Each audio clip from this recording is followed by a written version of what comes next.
Our motive for evangelism is ultimately our love for God. Sometimes we think of God as an abstract thing. We think of him as a principle. God's a real personal being. I don't even know how to say this, but imagine if you were God and you had made Adam and Eve, and you'd done all you had for the setting for them and making them even in your image, and then imagine being rejected by them for no reason, even a bad reason. I think as Christians, we don't have empathy for God. We think of him as this sort of final thing out there that somehow is almost an impersonal principle. But we love God. He is an infinitely worthy of being loved being. And because we love him, we want people to know him. We want people to know the truth about him. That's how they're going to know why they're made. They're made in his image. They're not going to understand that fully if they don't come to know him. Calvin says at the beginning of the Institutes, that this is true knowledge of God and of ourselves.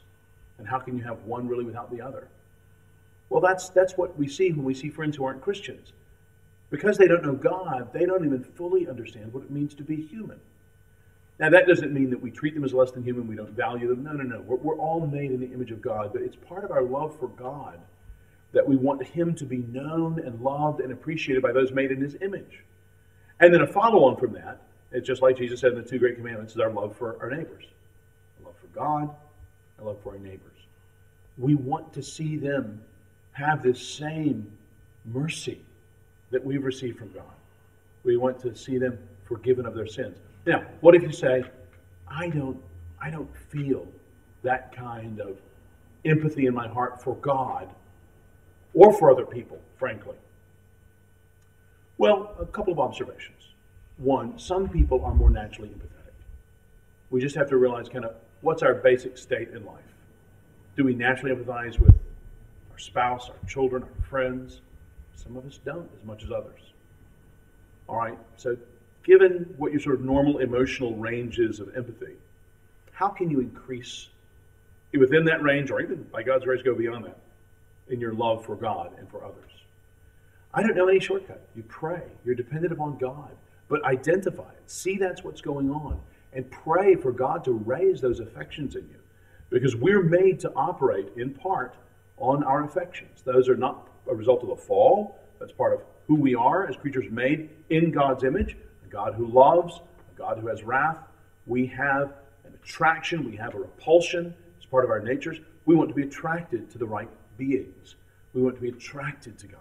We want to please him. We want others to know the truth about him and so honor him.